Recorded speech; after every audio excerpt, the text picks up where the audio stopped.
I thought that's a good topic for today.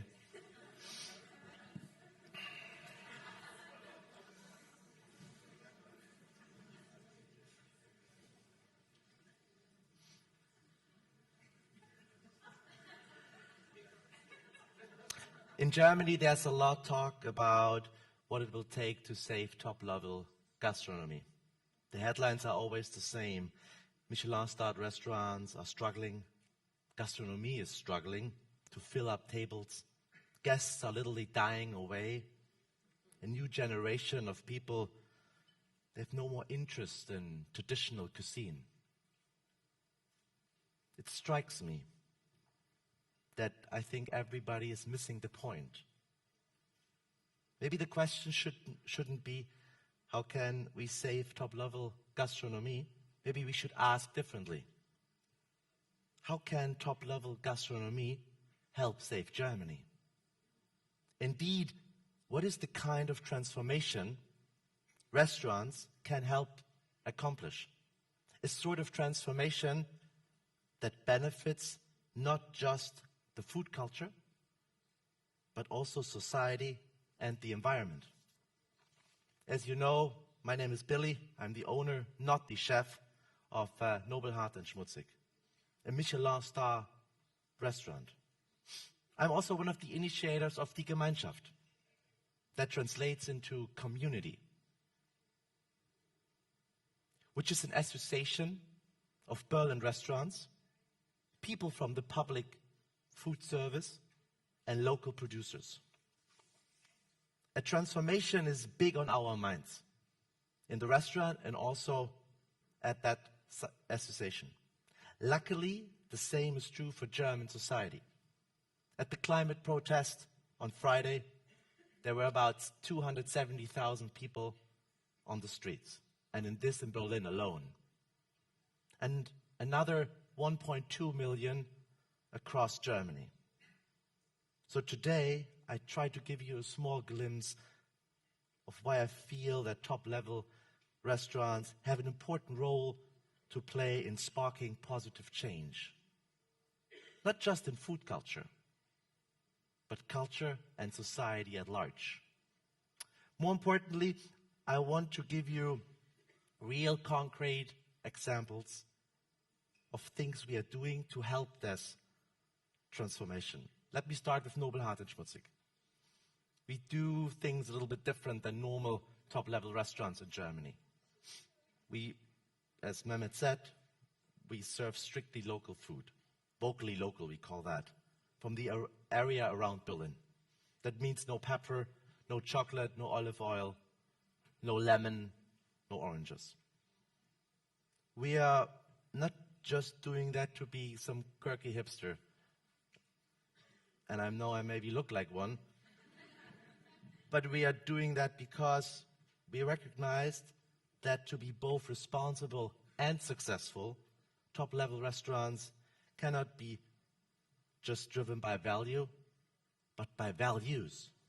What is the difference? Well, value, I would say, is about appealing to people's sense of luxury and indulgence. That's the classic approach of a traditional good restaurant. And that's precisely why they aren't as popular anymore. Don't get me wrong, there's nothing wrong with indulgence and high-quality food. Quite the opposite, actually. When you come to Nobelhart, I want you to indulge. All I'm saying is luxury and indulgence alone might not be enough to get people into your restaurant. We have a new generation of people who, like we at Nobelhart, and maybe like you here in this room, are driven by values, by ethics and the consequences of their actions. People are conscious about what they eat, where produce comes from, and how it impacts the world around them. People who are aware, or at least curious, about the transformative potential of food and food culture. By serving only local food and working closely with producers from Berlin, we bring that dimension into our work. On the one hand, of course, it's a limitation. We work with what's available and try to create magic from that, rather than searching far and wide of what we maybe want. We are not interested in finding great vegetables from Peru or, and don't get me wrong, spices from Turkey. We want to discover, rather rediscover, the things that our food culture has forgotten. And that's the reason why I brought you something. We put this on this little basket, and I'm going to give it to you because you're a chef, and maybe you can give it around. We found that just Saturday after service. I asked Micha if he knows a spot where to get it. Micha is my head chef. And he said, yeah, he has a spot. This is wild horseradish. When you know where to get it, because you've seen the leaves, you may be able to find some more because they're spreading like hell. So this is a pickup from Saturday after service in a normal park in Berlin. In any case, our way of cooking allows us to cast a spotlight of high-quality regional produce. We want to educate people about how it is different from what they conventionally available. What do we aim to achieve here? We're building a culinary practice to inspire other businesses, restaurants, and public food services. A culinary practice that is better for the producer.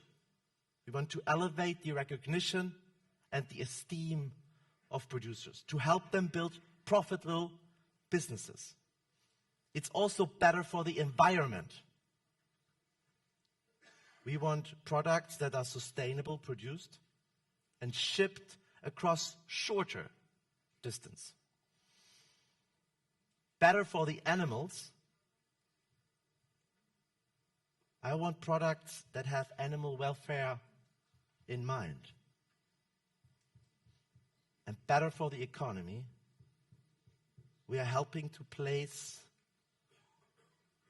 in Germany, we're helping a place where it struggles quite a lot, and creating new perspectives for people and businesses.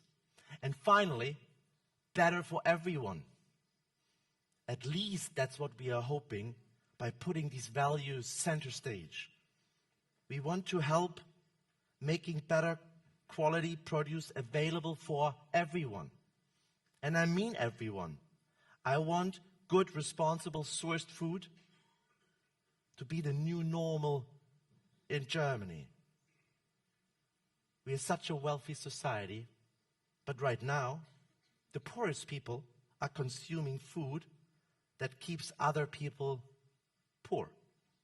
It's food that harms the environment and our world.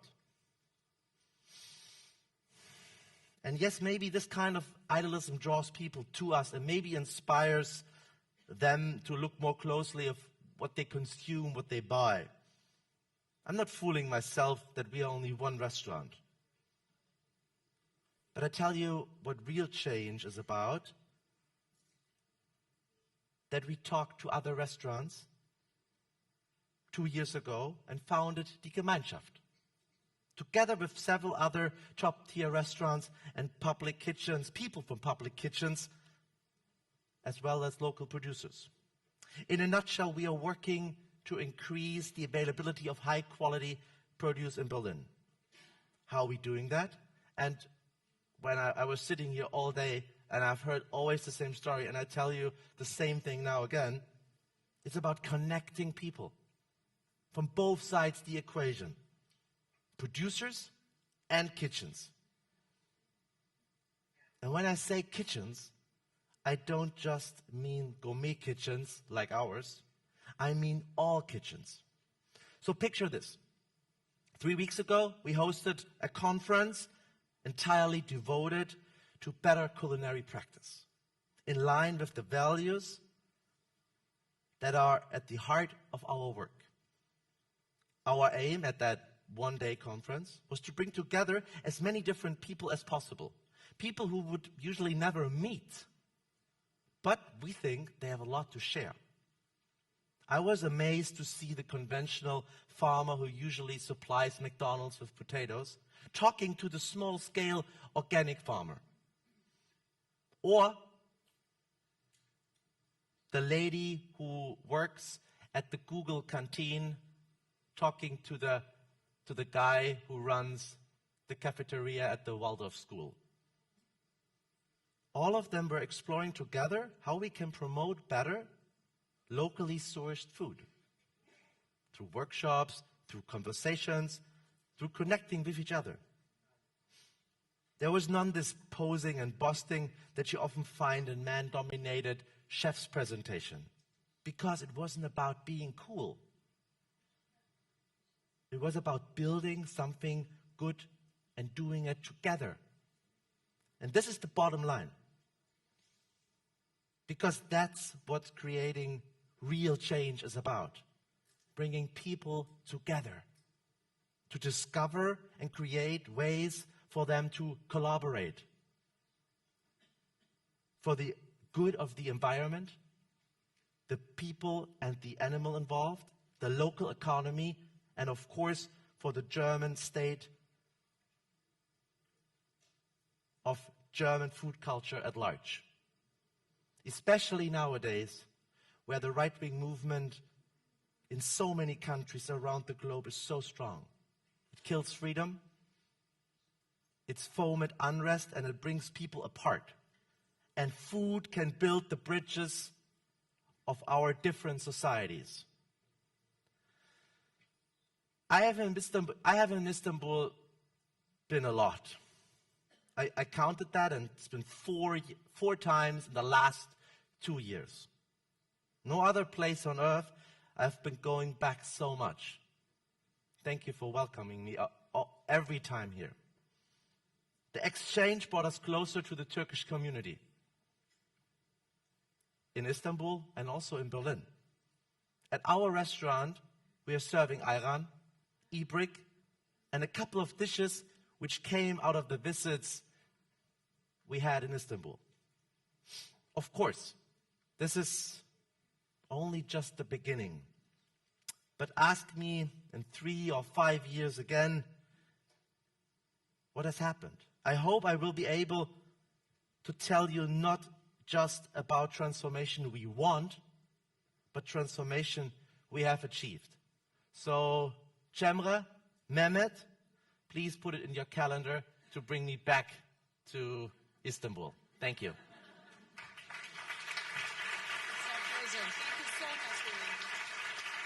I tried to be on time, and I think I'm the only one who has 6 minutes left. So,